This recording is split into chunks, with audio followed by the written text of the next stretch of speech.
한 번의 CT 촬영으로도 바람 위험이 있다. 일본의 의료 피폭 피해의 실태. 2011년 3월 11일 동일본 대지진이 일어난 이후로 일본인은 방사선 피폭 문제에 대해 아주 민감해져 있다. 저설량 방선이라면 안전하다거나 미량이라도 위험하다는 식의 그 전까지는 전혀 몰랐던 사항에 관해 정보를 모으고 주의를 기울이고 있다. 하지만 렌트겐 검사, X선 검사나 CT 검사 등에 의한 의료 피폭의 무관심한 실정이다. 무엇보다 건강한 사람이 방사선에 대해 가장 조심해야 할 것은 방사선 검사이다. 방사선은 세포 속의 DNA, 유전자 정보를 무조건 손상시킨다. 촬영 시 노출된 방사선 양에 따라 차이는 나지만 반드시 바람에 영향을 미친다. 하지만 국가나 의료기관 의료 피폭의 위험을 거의 없다는 식의 거짓말만 반복하고 있을 뿐이다. 원자력 발전을 추진하기 위해 국가나 전력회사는 원자력 발전은 안전하다, 방사선 위험은 없다라고 강조하고 있다. 동일본 대지진 이후에도 이에 대해 전혀 반성할 기미를 보이지 않고 있다. 의사들도 값비싼 기계의 본전을 뽑아야 하고 환자에게 직접 문진이나 청진을 하는 것보다 손쉽고 빠르게 돈을 벌 수 있으므로 일단 만일을 위해라는 말로 안이하게 CT 검사를 권한다. 일본의 CT 장치 수는 단연 세계 1위로 전 세계 설치 대수 3분의 1 이상이다.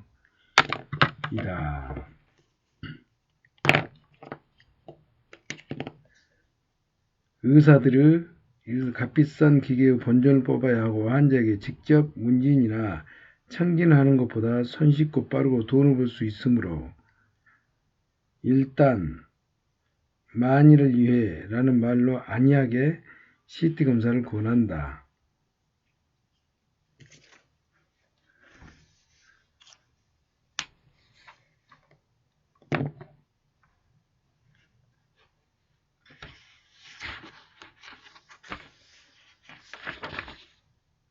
대다수 3분의 2 이상을 차지하고 있다. 통계에 따르면 1993년에 8,000대에 달하던 장치가 2003년 14,000대로 늘어났다. 하지만 방사선 검사에 의한 국민 피폭 선량과 검사로 인한 바람 사망률도 세계 최고 수준이다. 2004년 의학지 란셋에 일본인의 암 사망률의 3.2%는 의료 피폭이 원인이라는 영국의 한 연구 결과가 발표된 바 있다. 일본인 암 사망의 3.2%는 의료 피폭이 원인이다. 93년에는 8,000대에 달하던 것이 2003년에는 10년에 14,000대로 11,000대가 늘어났다. 아니다. 14,000대에서 8,000을 빼면은 6,000대가 늘어났다. 방사선 검사에 의한 국민 피폭 선량 검사로 인한 바람 사망률도 세계 최고 수준이다. 무분별한 CT 검사로 인한 방사선 피폭이 심각하다. CT 검사는 X선 발생 장치가 360도 회전하며 몸에 X선을 투과시켜 촬영하는 것으로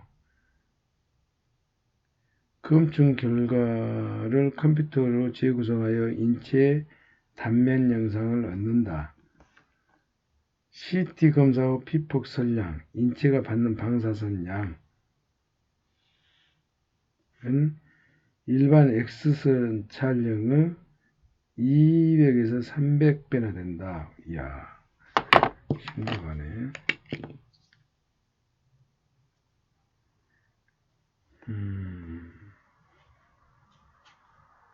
일반 X선 촬영의 200, 300배나 된다. 단 한 차례의 CT 촬영으로 바람 사망 가능성이 있다는 말이다.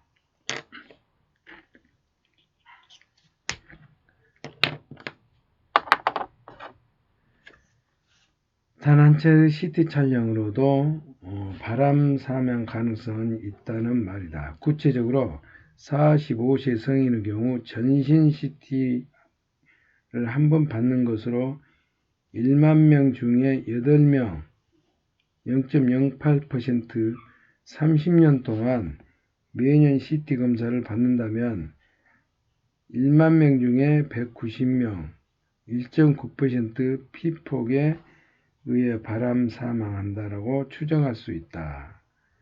흉부에 국한된 CT 검사에서도 의료 피폭 선량을 믿기지 않을 정도로 많은 것으로 흉부에 국한된 CT 검사에서 또 의료 피폭 선량은 의료 피폭 선량이라는 것은 인체가 받는 방사선의 양입니다.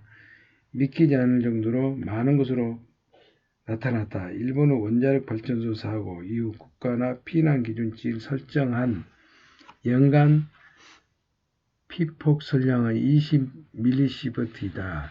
그런데 흉부 CT 검사의 경우 1회 검사를 하면 그 절반에 해당하는 10mS에 해당하는 수치에 노출이 된다. 게다가 조형 CT 검사의 경우 1회 촬영한 뒤 조형제를 정맥에 주사하면서 다시 한번 촬영하기 때문에 2회 촬영하게 되어 결국 20mS에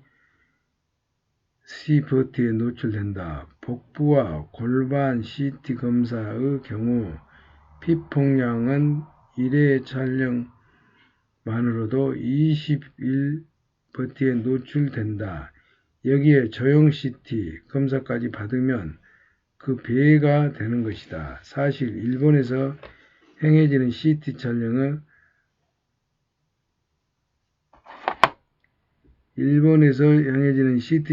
8, 90%는 굳이 할 필요가 없는 것이다. 렌트 검사 굳이 할 필요가 없는 것이다. 렌트겐 검사는 병원에서 받을 때는 비교적 안전하지만 회사나 지역의 편의를 위해 검진차에서 받는 경우는 주의해야 한다. 검진차의 렌트겐 장치는 간접 촬영 장치이므로 병원에 설치되어 있는 직접 촬영 장치에 비해 피폭 선량이 3에서 10배나 많다. 미국에서 사용이 중지된 간접 촬영 장치를 일본은 지금도 사용하고 있다. 서양 의료 전문가들은 의료 피폭 바람 위험을 전제로 환자 보호에 힘쓰고 있다. 그러나 일본은 아직도 의사나 환자가 일단 CT부터 찍고 보자는 식이다. 그 결과 국민의 피폭 선량은 계속 늘어나 현재 사망 원인의 6% 넘는다고 주장하는 사람들도 있다. 일본에서 의료 피폭에 의한 암으로 사망하는 사람들은 매년 2만 명 전후로 추정된다. CT 검사로 인해 몸에 해치는 일이 없도록 부터 주의하기 바란다. 현재 암 사망 원인 6%를 넘는다. 주장하는 사람도 있다. 일본에서 의료 피폭에 암으로 사망하는 사람은 매년 2만 명 전후로 CT 검사로 인해 몸을 해치는 일이 없도록 조심해야 된다. 렌트겐 장치가 어떤 걸 의미하냐면 렌트겐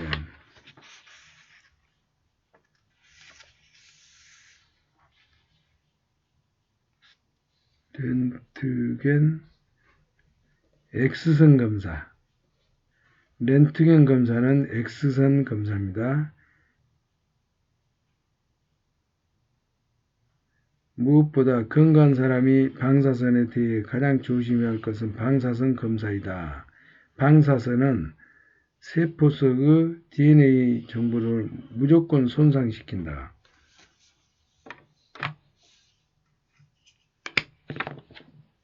방사선은 세포 속의 DNA 유전자 정보를 무조건 손상시킨다. 촬영시 노출된 방사선 양에 따라 차이는 나지만 반드시 바람에 영향을 미친다. 반드시 바람에 영향을 미치고 거짓말한다. 위험이 없다고 거짓말한다. 반복하고 있다.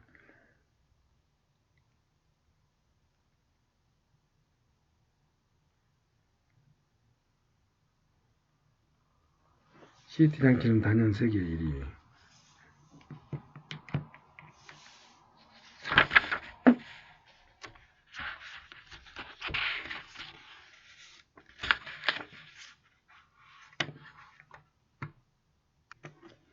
의사를 믿을수록 심장병에 걸리는 확률이 높다. 의사의 건강지도가 질병 예방에 도움이 될까? 요즘 질병 조기 발견이나 조기 치료 등 예방의학이 대유행이다. 조기 발견이나 의학계 입장에서 어디가 아프거나 문제가 있어서 병원을 찾는 사람만 진찰하다가는 환자 수는 점점 줄어들기 때문에 건강하게 살고 있는 사람들로부터 병을 찾아내고 치료함으로써 업계의 번영을 꾀하고 있는 실정이다. 질병을 미리 대처해서 막는 의학이 아니라 환자를 끌어들이는 의학인 것이다. 환자를 끌어들이는 의학. 환자를 끌어들이는 의학인 것이다. 질병을 미리 대처해서 막는 의학이 아니라. 하지만 이 같은 현상은 의사 부족 문제도 영향을 미친다. 의미 없는 건강검진이나 암검사에 의사들이 일손을 빼앗겨 정말로 중요한 응급 의료 등 사고에 고루 배치되지 않는 것이다. 그러면 의사 건강지도가 과연 질병 예방이나 건강 장수에 도움이 되는 것일까? 이에 대해 핀란드 한 연구팀이 15년에 걸쳐 세밀한 추적 조사를 실시했다. 결론부터 말하자면 정기적인 건강 검진으로 병이나 이상이 발견되면 생활 습관을 개선하고 그 후에도 검사치에 문제가 있다면 의사로부터 약을 처방받는다는 식의 노력은 무의미하거나 오히려 위험하다. 정기적인 검진 질병이나 이상이 발견되면 생활습관 개선하고 그 후에도 검사치 문제 있다면 의사로부터 약을 처방받는다는 식의 노력은 무의미하거나 오히려 위험하다. 이 연구조사를 검사 대상 회사의 관리직으로 일하며 40, 55세, 포기는 건강하나 심장병에 쉽게 걸린 인자를 갖고 있는 약 1200명의 남녀이다. 구체적으로 다음과 같은 항목 중에서 한 가지 이상의 인자를 갖고 있는 사람들이다. 콜레스테롤 수치가 270 이상, 중성지방, 트라이글라세리드의 150mg DL 이상, 최대 혈압이 160 이상 200 미만, 최소 혈압이 95 이상 115 미만, 체중이 표준 체중의 120% 이상, 뇌당능,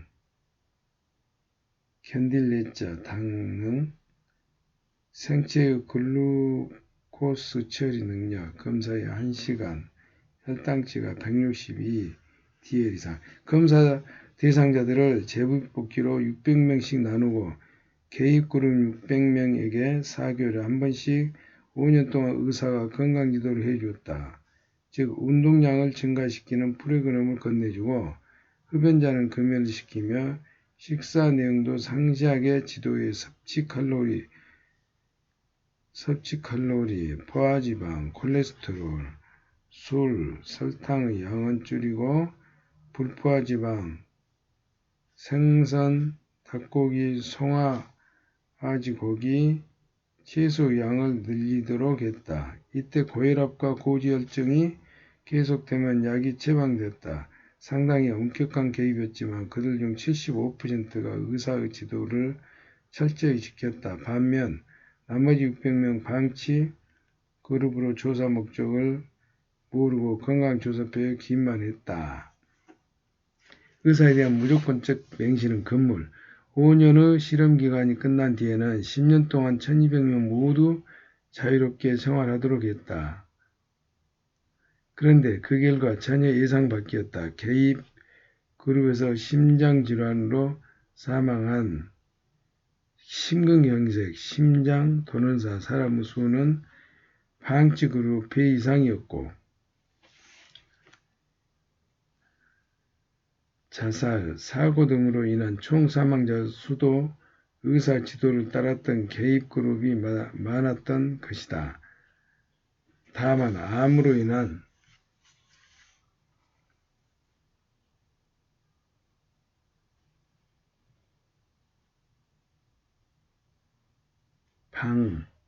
방치 그룹 배 이상이었고 자살 사고 등으로 인한 총 사망자 수도 의사 지도를 따른 개입 그룹이 많았던 것.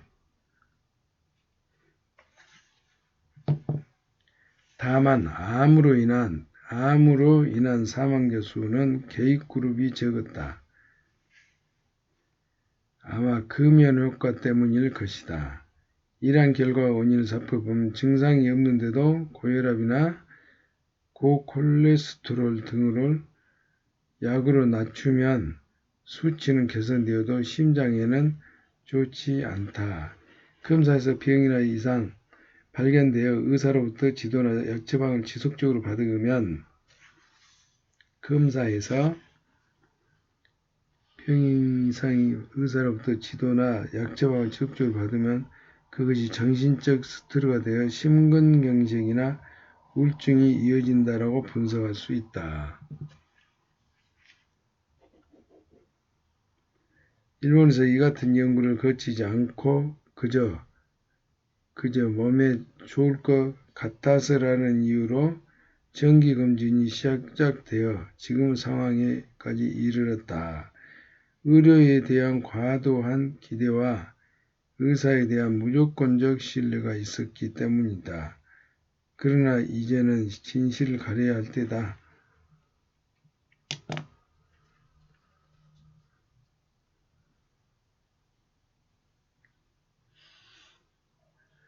그저 몸에 좋을 것 같아서라는 이유로 정기검진이 시작되어 지금 상황에 이르렀다. 의료에 대한 과도한 기대와 의사에 대한 무조건적 신뢰가 있었기 때문이다. 그러나 이제는 진실을 가려야 할 때다.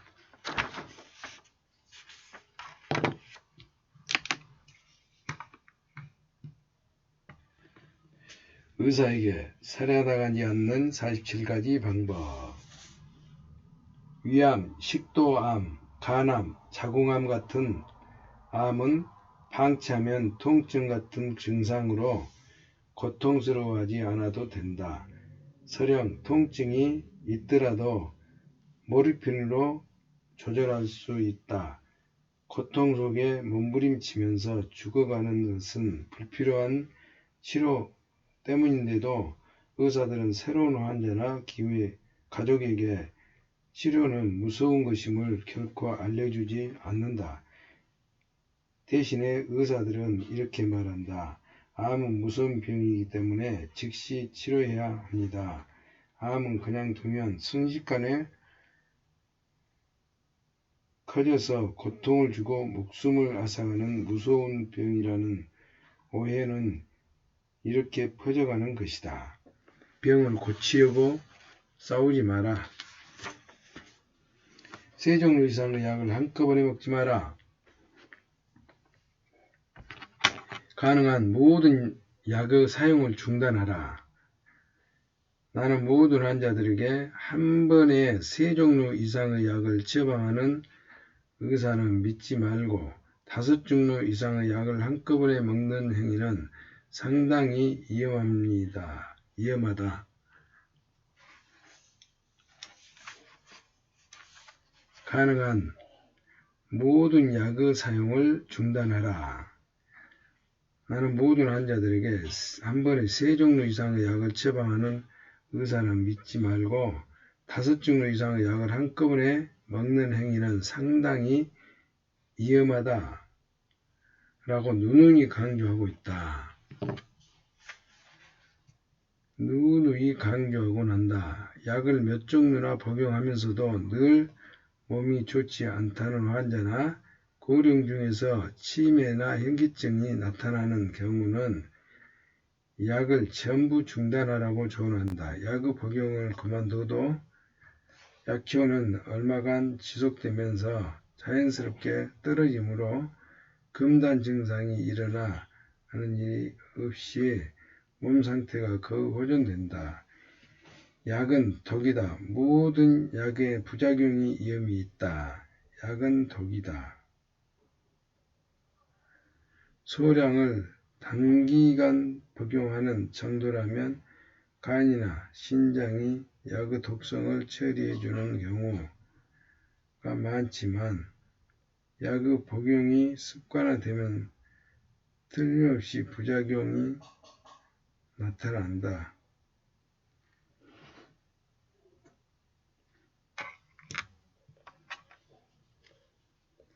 누누이 강조하곤 한다.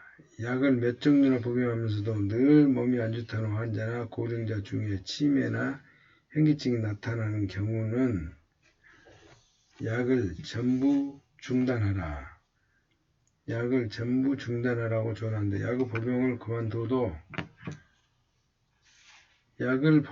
그만둬도 약효는 얼마간 지속되면서 자연스럽게 떨어지므로 금단 증상이 일어나 일이 없이 몸 상태가 거의 호전된다. 약은 독이다. 모든 약에서 부작용 위험이 있다. 소량이 단기간 복용한 정도라면 간이나 신장,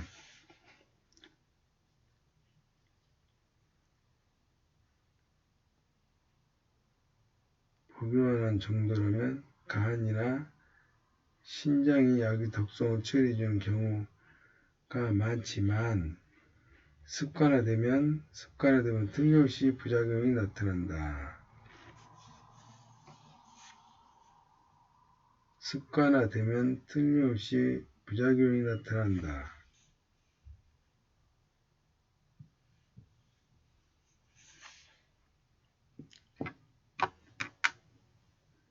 그리고 단기간의 소량이라도 약이 독인 이상 복용하는 사람은 건강 상태에 관계없이 언제 부작용으로 나타날지 전혀 예측할 수 없다.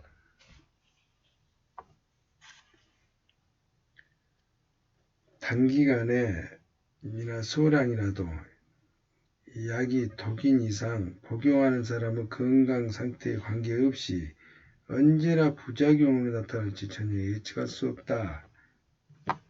예를 들어서 겉으로 드러나지 않는 병이 진행되고 있거나 신경이나 심장의 생리 기능이 약해져 있을 경우 약을 복용하면 그 즉시 쇼크사하는 경우가 있다.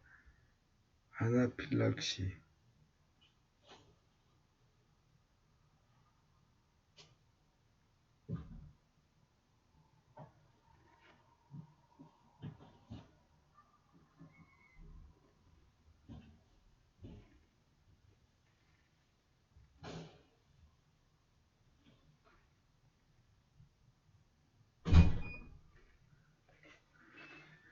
예를 들어 아나필락시 반응, 심지어 별 생각이 없이 먹고 있는 시판 중인 감기약조차 중대한 부분 부작용이 일어나기도 한다.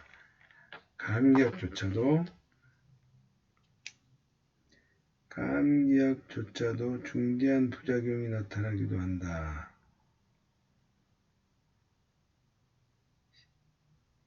신경계나 심장의 생리기능이 약해져서 있는 경우 약을 복용하면 그 즉시 쇼크사. 쇼크사 하는 경우도 있고요. 약해는 부작용이 아니라 주작용이다. 약해는 부작용이 아니라 주작용이다. 실명, 목숨을 앗아가는 폐렴 등 심각한 약해가 일어나고 있는데도 이런 일이 어둠 속에서 묻혀버리는 것은 의사나 제약회사가 병사라고 거짓 보고를 하거나 환자 측도 약의 부작용이라고 생각하지 못하기 때문이다.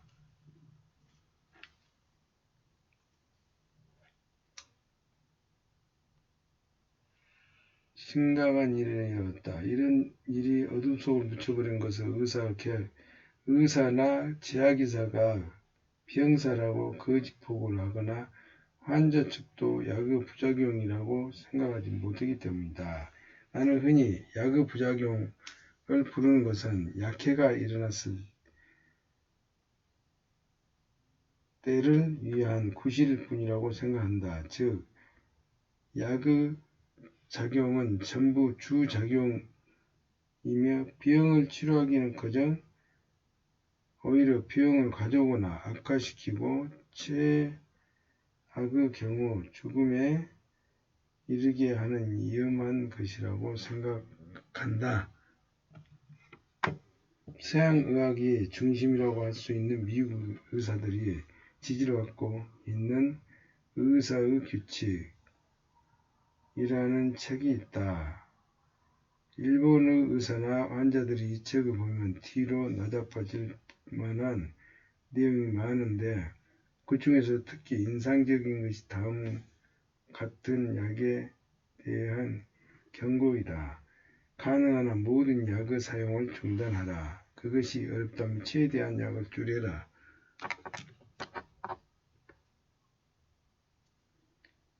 가능한 모든 약의 사용을 중단하라. 그것이 어렵다면 최대한 약을 줄여라.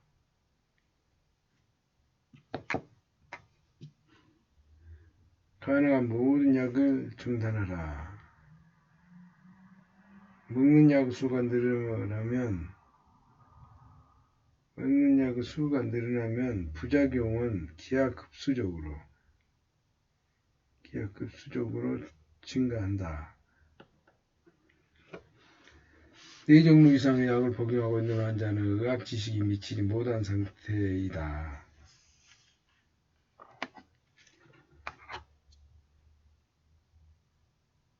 가능한 모든 약을 사용을 중단하라. 먹는 약 수가 늘어나면 부작용은 기하급수적으로 증가한다. 4종류 이상의 약을 복용하고 있는 환자는 의학 지식이 미치지 못하는 위험한 상태. 고령자 대부분은 약을 중지하면 몸 상태가 좋아진다. 고령자 대부분은 약을 중지하면 몸 상태가 좋아진다. 일본에서 국가의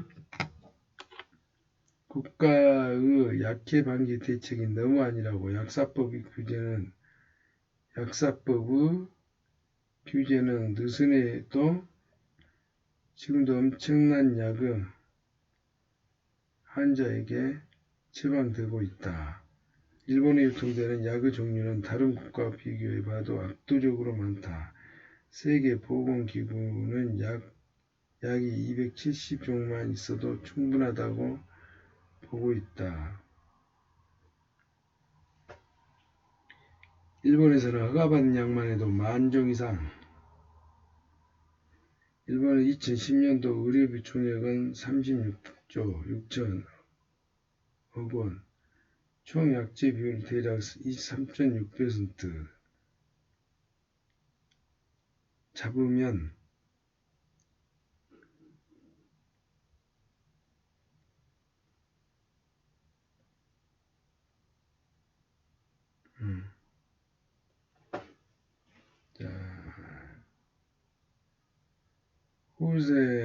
후생 노동성 발표 1인당 선진국 평균의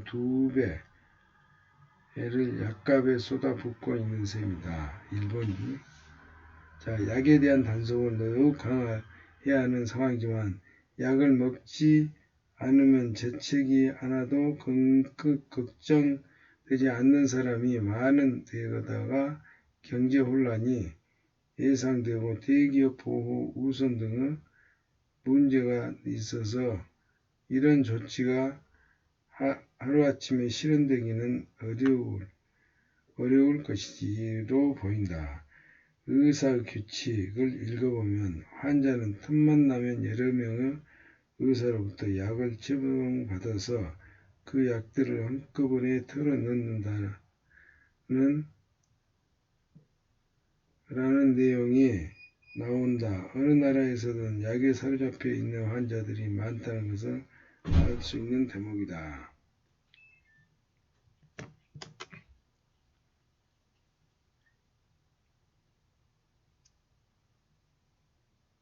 약에 대한 단순 강화에 오는 약을 먹지 않으면 재채기 하나도 진정되지 않는 사람이 많은 데다가 경제훈련이 예상되고 대기업 보호 우선 등의 문제가 있어서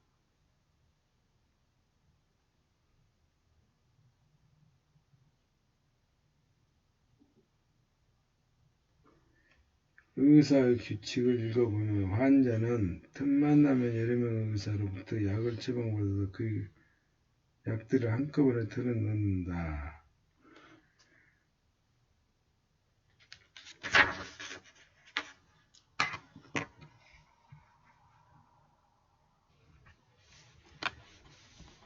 감기에 걸렸을 때 항생제 먹지 마라. 감기약은 감기에 효과가 없다. 흔히 감기를 치료하는 약을 개발하면 노벨상을 받을 것이라고들 한다.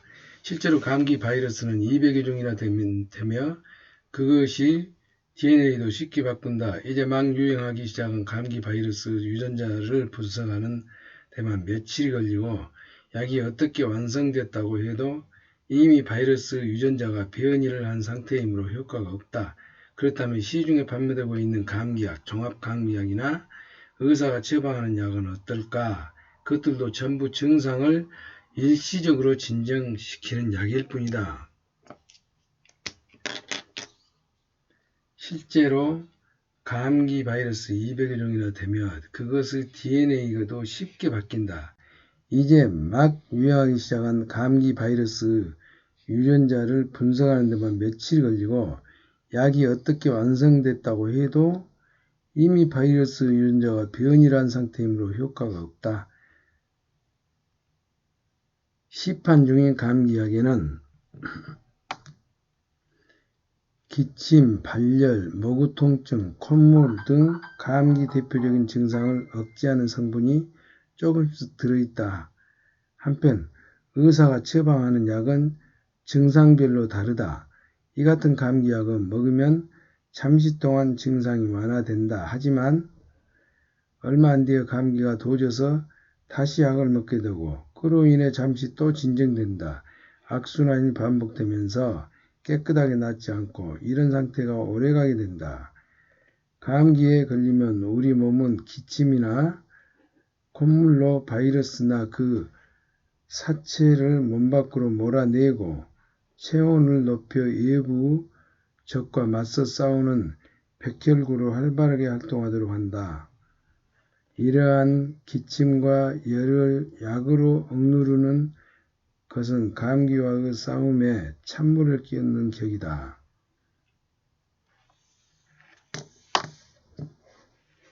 감기에 걸리면 우리 몸 기침이나 콧물로 바이러스가 그 사체를 몸 밖으로 몰아내고 체온을 높여 외부 적과 맞서 싸우는 백혈구를 활발하게 활동하도록 한다. 이러한 기침과 열을 약으로 억누르는 것은 감기와 싸움에 찬물을 끼얹는 격이다. 따라서 바이러스가 몸에 눌러앉아 감기가 좀처럼 낫지 않는다. 독감을 백신으로 막았다거나 타미플루, 리젠자 같은 약으로 치료했다는 실질적인 증거는 없다. 반면에 그 약에 인해 뇌장이나 사망사건을 헤아릴 수 없을 정도로 많이 일어나고 있다. 독감을 백신으로 막았다거나 타미플루 리렌자 같은 약으로 치료했다는 실질적 증거는 없다. 반면에 그 약으로 인해 뇌 장애나 사망 사건을 헤아릴 수 없을 정도로 많이 일어나고 있다.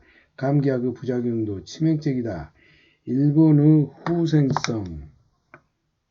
후생노동성에 의하면 2009년 8월에 2012년 1월까지 2년 동안 시판 중인 감기약을 포함해 해열, 진통, 소염제, 항생물질, 항간질약의 부작용으로 1,505명이 피부가 짓무르는 스티븐스 존슨 증후군과 중독성 표피 폐사용 해증을 일으켰으며 이들의 환자 중에서 131명이 사망했다고 한다.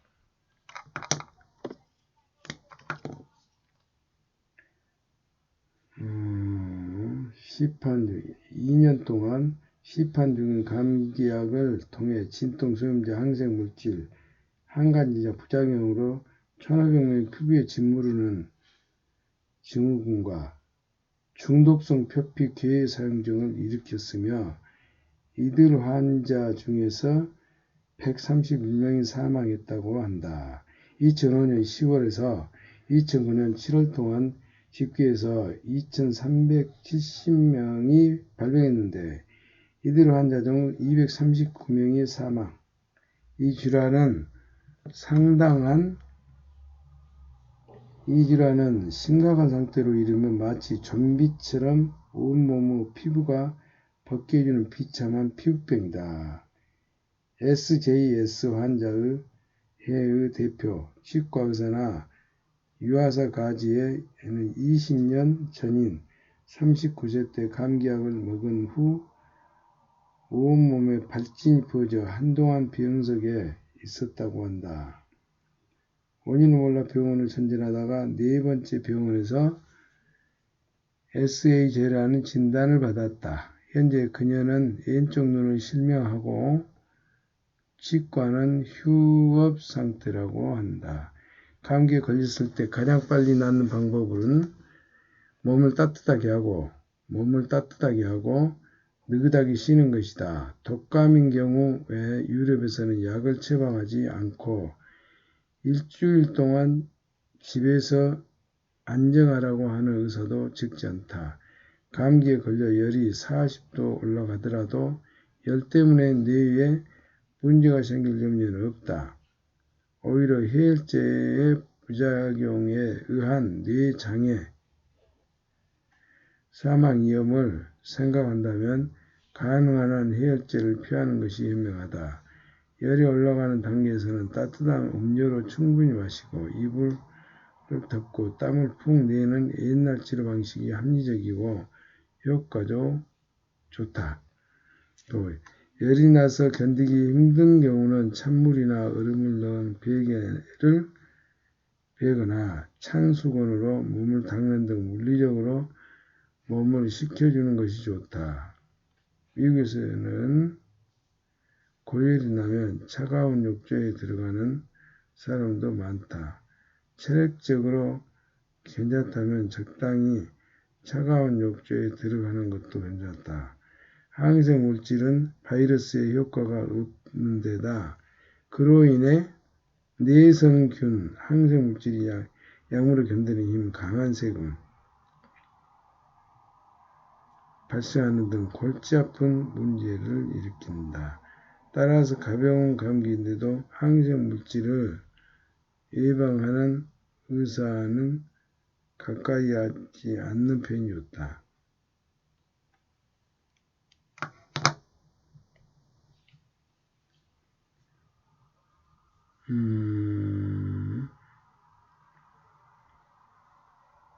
열이 올라가는 감기에 걸려 열이 40도까지 올라가더라도 열 때문에 뇌에 문제가 생길 염려는 없다. 오히려 해열제, 열이 올라가는 단계에서 따뜻한 음료를 충분히 마시고 이불을 덮고 땀을 푹 내는 옛날 치료 방식이 합리적이라는 효과도 있다. 고열이 나서 견디기 힘든 경우는 찬물이나 얼음을 넣은 베개를 베거나 찬수건으로 몸을 닦는 등 물리적으로 몸이 식혀주는 것이 좋다. 미국에서는 고열이 나면 차가운 욕조에 들어가는 사람도 있다. 항생물질은 바이러스에 효과가 없는 데다 그로 인해 내성균, 항생물질이나 약물을 견디는 이미 강한 세균이 발생하는 등 골치 아픈 문제를 일으킨다. 따라서 가벼운 감기인데도 항생물질을 처방하는 의사는 가까이 하지 않는 편이 좋다.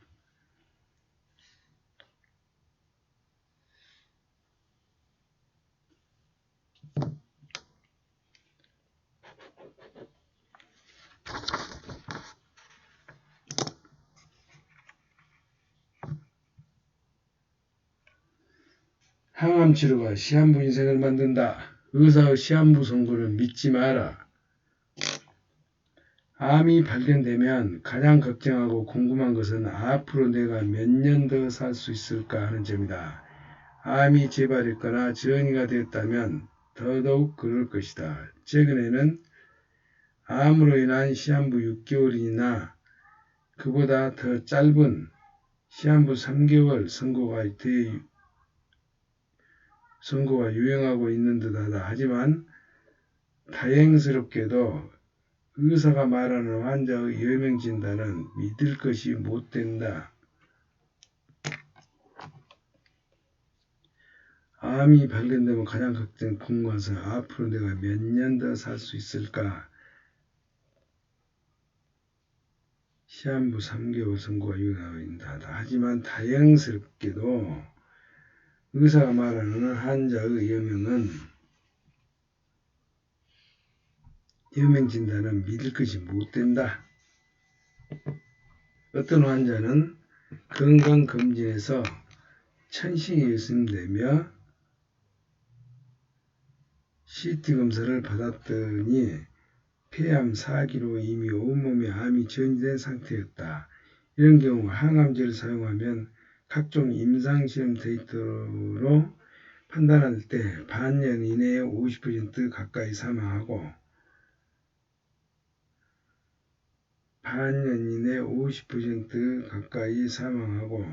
3년 생존율은 10%다. 하지만 나는 늘 말해왔듯이 그 환자에게 전이가 되었어도 암에 의한 자각 증상이 없으면 당장 죽지 않습니다.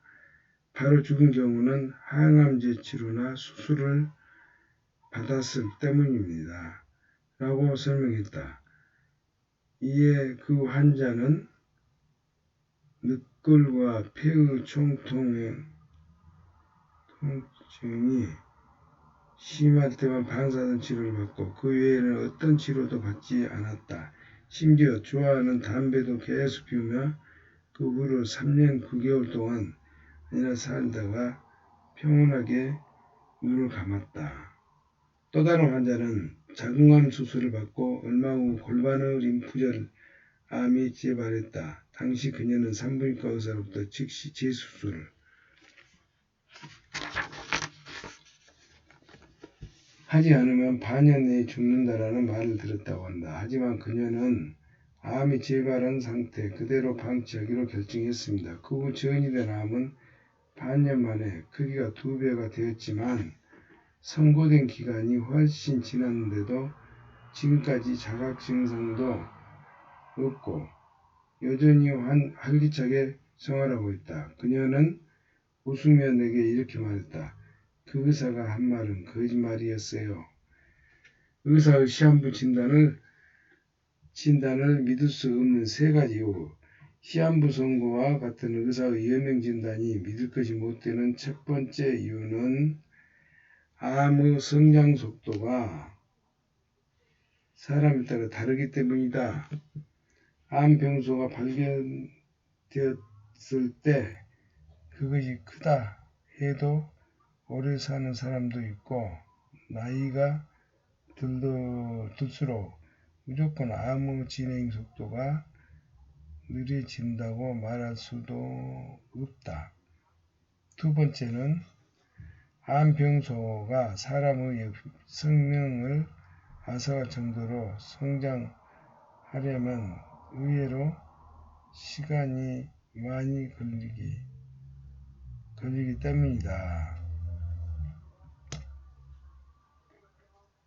암병소가 사람 생명을 앗아갈 정도로 성장하려면 의외로 시간이 많이 걸리기 때문이다. 암은 보통 직경 10cm 정도가 되어야 사람을 죽게 할 수 있다. 암세포가 2배가 되는데 걸리는 시간은 평균 2개월 이상이다.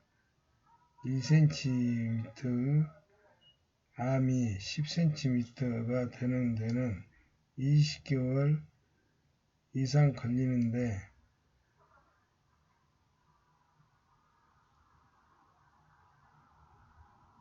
사실 이 정도 암일이라면 그 누구도 예측할 수 없다. 세 번째, 암이 커지면서 성장 속도가 둔화되는 경우가 많기 때문이다. 평균 2개월 이상이다. 암세포가 2배 되는 걸리는 2개월 이상이었다.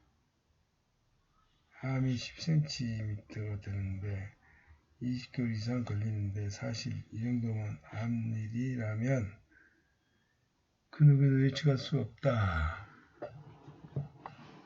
이것은 진행, 암뿐만 아니라 저기암에도 나타나는 경향으로 발견됐을 때보다 더 커지지 않는 저기암도 드물지 않다. 예명 진단을 어느 정도 정확히 낼 수 있는 것은 뇌, 폐, 간 등의 중요 장기가 손상되어 기능이 떨어졌을 때 예를 들어 폐암이 커져서 호흡이 힘들어지고 더 이상 치료법이 없는 경우에는 이제 몇 개월 안 남은 것 같다라고 예측하게 된다. 그러나 중요 장기에 변이가 발견되어도 자각 증상이 지금 기능 부전, 조직 기능이 저하된 상태.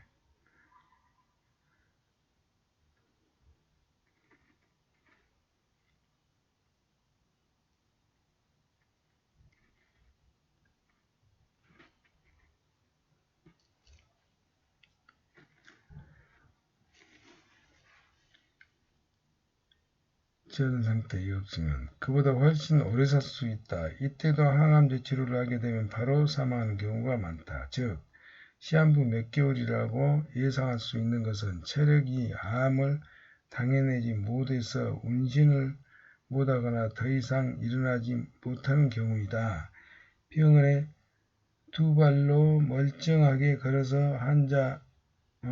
왔는데도 몇 개월 안 남았다 라고 시한부 선고를 내리는 의사에게는 자신의 목숨을 맡겨서는 안 된다. 더욱이 항암제 치료를 받지 않으면 3개월밖에 못 살고 항암제 치료를 받으면 1년을 살 수 있다. 라는 식의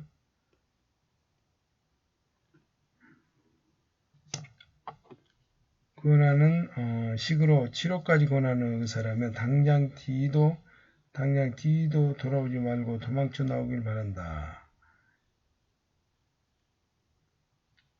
병원에 2발로 멀쩡하게 걸어왔는데도 몇 개월 안에 안 남았냐라고 시한부 선고를 내리는 의사에게는 자신의 목숨을 맡겨서 안 된다. 더욱이 항암제 치료를 받지 않으면 3개월밖에 못 살고 항암제 치료를 받으면 1년 살 수 있다. 라는 식으로 치료할 때까지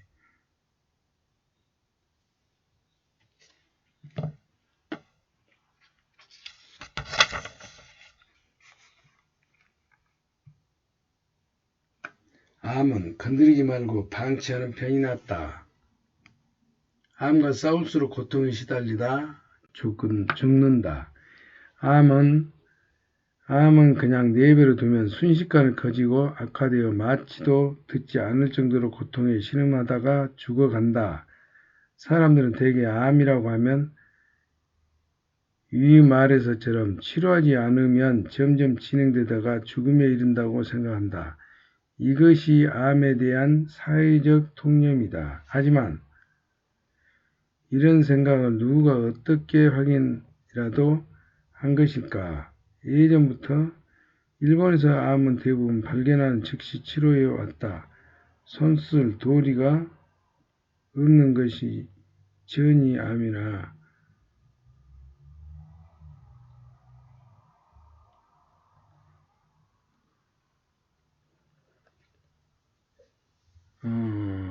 암이나 전이암이나 도리가 없는 전이암이나 말기암이라면 몰라도 조기암이나 진행암의 경우는 무조건 치료부터 했다.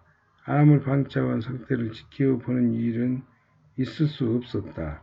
환자에게 암을 통보하는 것조차 흔치 않았던 1993년 뉴스 진행자였던 이스미 마사타키는 자신이 악성 스키스 위암이라는 것을 기자회견을 통해 처음으로 공개했다. 그해 1월에 그는 암이라는 것을 알고 수술을 했지만 전이가 발견되어 9개월의 두 번째 수술에서 장기를 3kg이나 적출했다. 이후 쇠약해진 몸에 항암제 치료까지 받아 몸은 더 야위어갔고 결국 그는 3개월 후인 12월에 고통을 견디다 못하고 세상을 떠났다. 그 후 그 유족들에게 이야기를 들은 기회가 있었는데 첫 번째, 수술한 자리에 암이 대폭 재발했다고 한다. 자르면 암이 날뛴다. 자르면 암이 날뛴다. 하는 속설이 있을 정도로 체내에 메스가 들어가면 정상세포의 경계가 무너진 곳에 숨어있던 암세포가 끼어들어 쉽게 증식한다. 게다가 지금 있는 암을 아무리 크게 잘라내도 그것이 진짜 암이라면 암은 사라지지 않는다. 발견되기 훨씬 전에 이미 여기저기로 전이한 상태이기 때문이다. 항암제는 암 치료에 아무 소용이 없다. 항암제는 맹독과 같다. 흔히 항암제가 효과가 있다는 것은 암 덩어리를 일시적으로 줄인다는 의미일 뿐이다. 그 암 덩어리는 반드시 다시 키운다.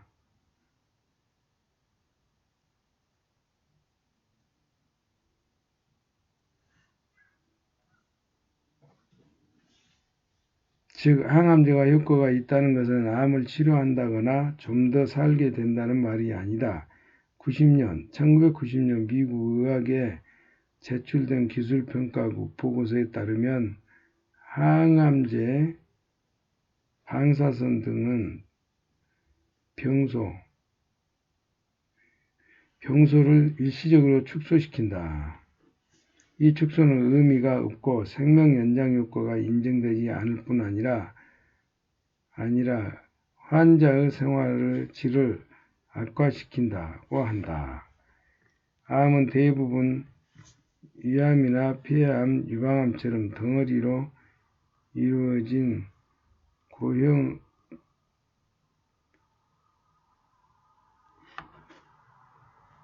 암으로 이른 암에는 항암제가 무의미하다. 즉 항암제는 고통스러운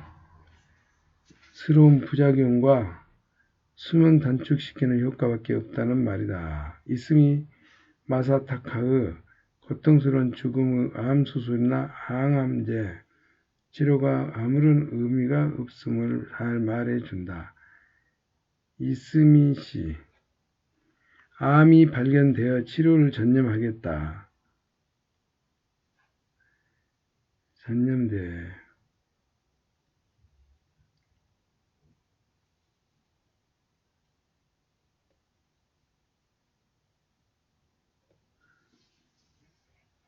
암이 발견되어 치료에 전념하겠다라는 선언한 후 수술이나 치료를 받고 얼마 안 되어 세상을 떠나는 비극도 지금도 빈번한 일이고 일어나고 있다. 나는 20년이 넘도록 150명 이상의 암 방치를 환자를 지켜봐왔지만 스킬스 위험이라 하더라도 몇 개월 만에 사망한 사람은 한 명도 보지 못했다. 오히려 평소대로 생활하면서 3년에서 길게 9년이나 살다가 사망한 사람들은 몇 명이나 된다. 위암, 식도암, 간암, 자궁암 같은 암은 방치하면 통증 같은 증상으로 고통스러워하지 않아도 된다.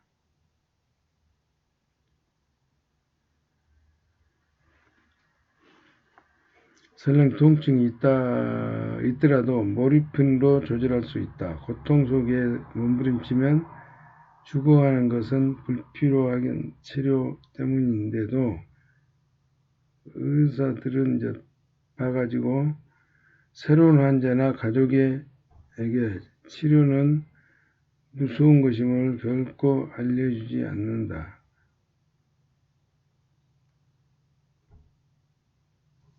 암은 무서운 병이기 때문에 즉시 치료해야 합니다.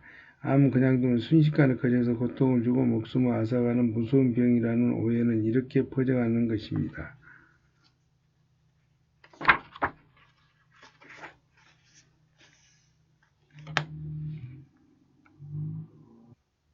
습관적으로 의사에게 약을 처방받지 마라. 열이 나도 무조건 항생물질 투여하는 의사. 네덜란드에서 주재원으로 일하다가 돌아온 사람이 그들의 의료가 일본과 너무 달라 깜짝 놀랐다는 이야기를 해준 적이 있다. 그는 아이가 열이 나서 가정에게 데리고 왔더니 집으로 돌아가 몸을 식혀주고 3일이 지나도 열이 내려가지 않으면 다시 오라고 했다는 것이다. 의사는 그 말만 하고는 해열제도 항생물질도 그 어떤 다른 약도 주지 않았다고 한다. 일본의 의료는 국민의료보험에 가입만 되어 있으면 누구라도 전국의 어떤 병원이든 갈 수 있는 시스템이다.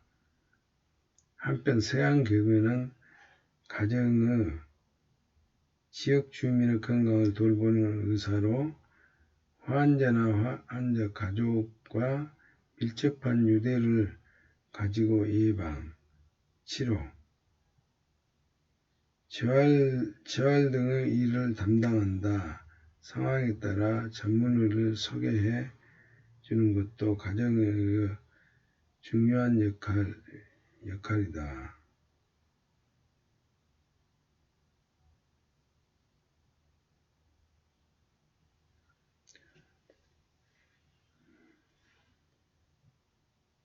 시스템이 있어서 몸에 이상이 있으면 내과, 소아과, 예과는 물론 분만까지 할 수 있도록 훈련받은 가정의에게 먼저 진찰받은 후 필요하면 전문의를 찾도록 한다.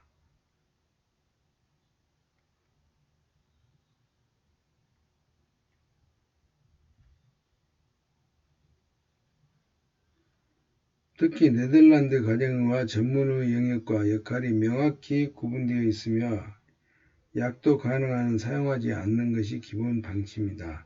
일본은 이 같은 서양의 의료 시스템과는 완전히 다르다. 항생물 물질만 해도 감기 바이러스에 도움이 안 되는데도 계속 처방한다.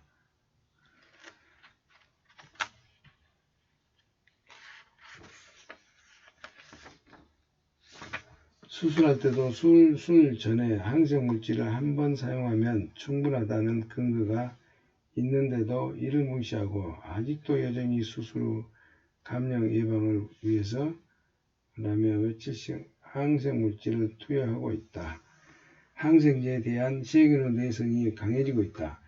약을 처방받지 않으면 불안해서 환자가 많은 것도 문제다. 환자가 많은 것도 문제이다. 다른 문제이다. 항생물질이나 향균제를 대량 사용할 수 있도록 세균의 내성화가 문제되기 때문이다. 현재 일본이나 한국은 아주 심각한 병원 내 감염 국가이다. 감염증 환자로부터 검출한 황색포도 상류군 중에 병원에 내 감을 일으키는 내성균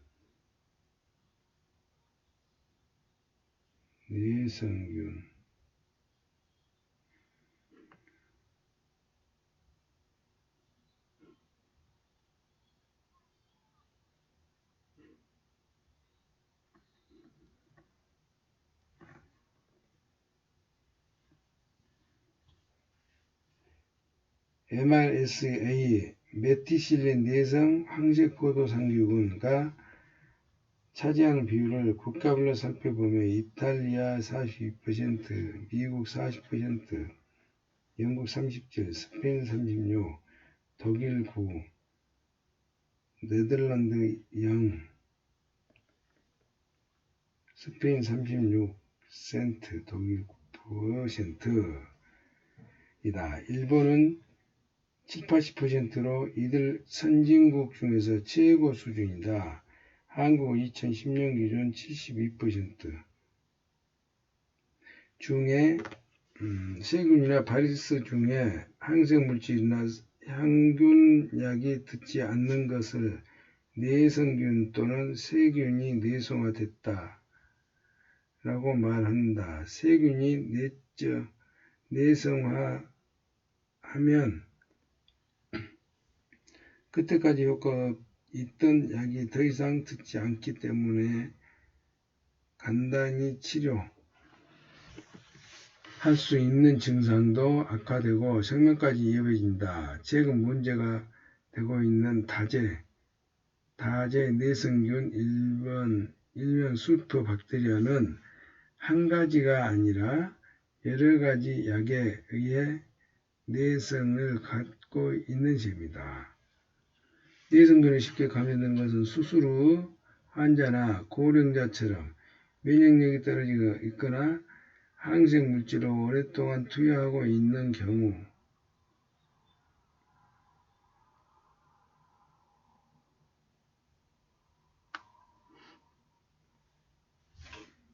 내성균 요즘에는 사람뿐만 아니라 가축이나 애완동물 에게도 항생물질을 과다하게 사용되고 있다. 예를 들어 돼지의 경우 병을 치료할 때뿐만 아니라 성장을 촉진되기 위해 서로 사료에도 항생물질을 첨가한다. 이런 경향도 내성균을 막연하게 하는 원인이 된다. 일본이 장소국가된 것은 의료기 발달했기 때문이라고들 하지만 그보다 더 큰 이유가 있다. 제2차 세계대전까지는 일본인의 주된 사망 원인을 위장병, 폐렴, 결핵 등을 감염증이었다. 하지만 전후 영양과 위생상태가 좋지 않아지면서 수명이 점점 늘어나거나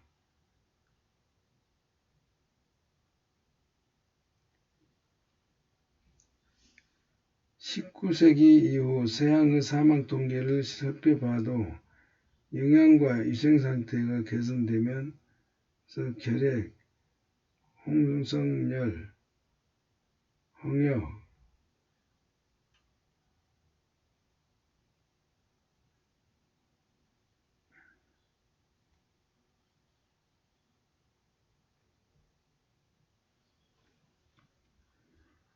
성홍열, 결핵, 장티푸스 같은 병이 모두 격감해 사망률이 감소했다. 즉 항생물질과 예방주사가 도입되기 전에 사망률을 떨어지는 없다는 말이다.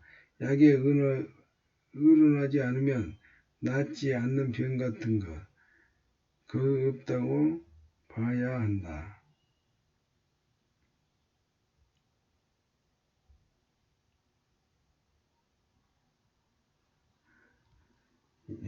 오히려 내성균으로 죽지 않기 위해서라도 약에 의존하는 습관을 버려야 한다.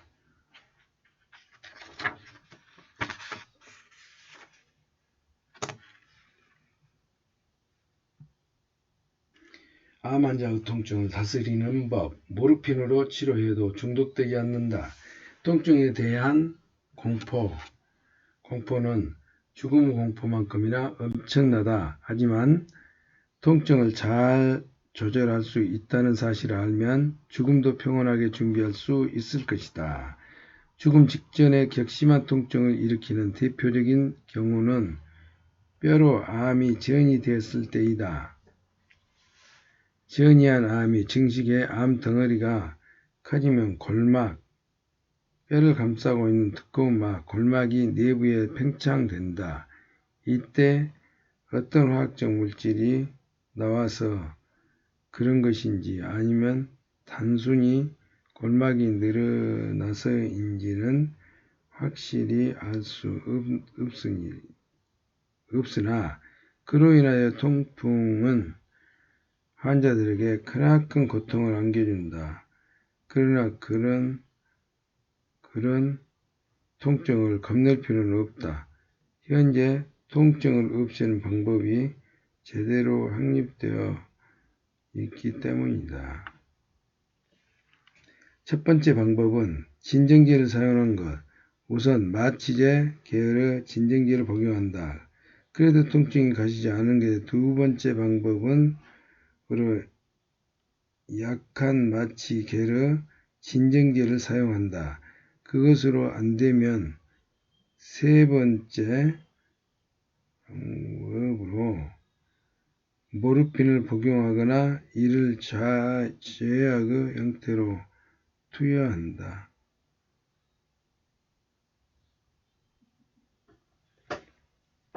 여기서 기억할 점은 모르핀을 제대로 사용하면 중독되거나 죽음을 앞당길 염려가 없다는 점이다. 중독이나 의존증이 될 위험이 있는 것은 매번 모르핀을 주사하는 방식으로 사용하는 경우이다. 주사로 모르핀을 투자하려면 혈중 농도가 급상승했을 때 뇌가 반응해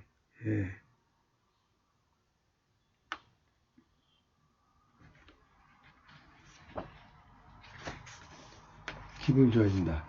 이 때문에 모르핀 투여를 그만둘 수가 없게 되는 것이다. 2차 세계대전의 때는 부상당한 병사들에게 모르핀 주사를 대량으로 사용했는데 그로 인해 전쟁이 끝난 후에 또 모르핀 의존증으로 오랫동안 고통스러워하는 사람들이 많았다.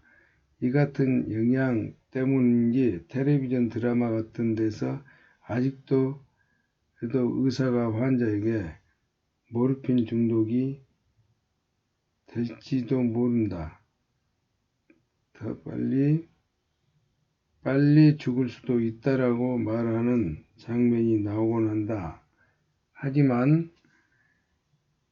약을 복용하는 방식이나 좌약 또는 수액의 주입의 방식이라면 모르핀의 혈중 농도는 조금씩 올라가다 어느 선에서 멈추기 때문에 중독될 염려가 없다. 이런 방식으로 통증이 가시면 체력이나 기력도 회복되어 좀 더 오래 살 수 있다. 단 모르핀은 안전했다고는 하나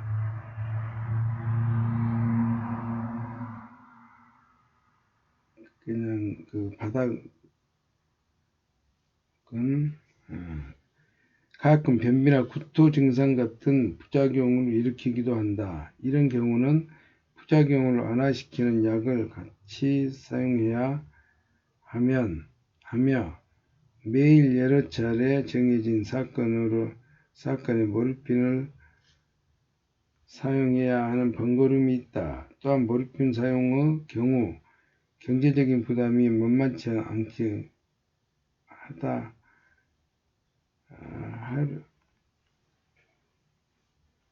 예를 들어 대표적인 모르핀 MS-컨틴 30mg을 하루 2알 먹는다 하고 하면 한 달에 42,000엔 환자 본인 부담분도 포함해 병원에 지불하는 금액이 소요되고 그런 용량으로 1년을 복용하면 51만엔이 소요된다. 모르핀을 사용하는 환자들에게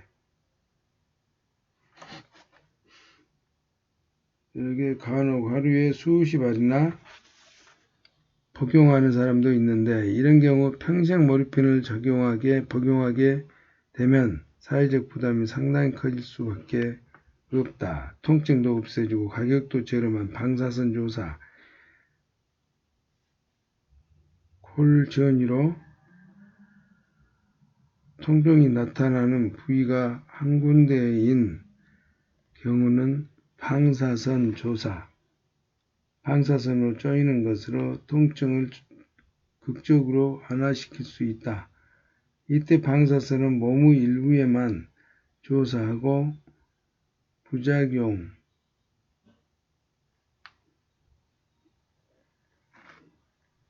항암제를 계속 사용하면 암이 진행되는데 뼈가 녹거나 부러워지는 경우가 있으며 약제가 업보로 들어왔어요.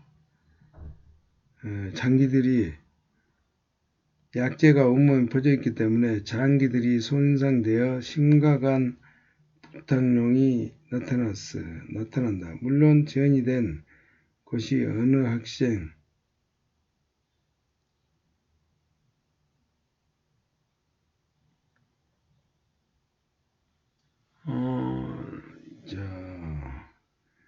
골전이로 인한 통증 치료에 방사선 치료만큼 효과적인 것은 없다. 방사선 조사 요금도 10회 조사에 14만엔 정도로 본인 부담 여부는 그 금액의 30% 정도 있다.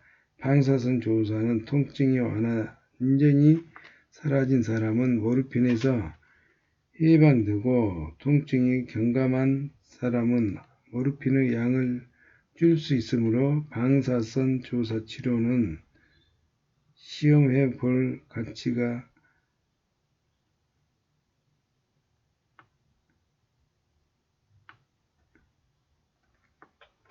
충분하다고 생각한다.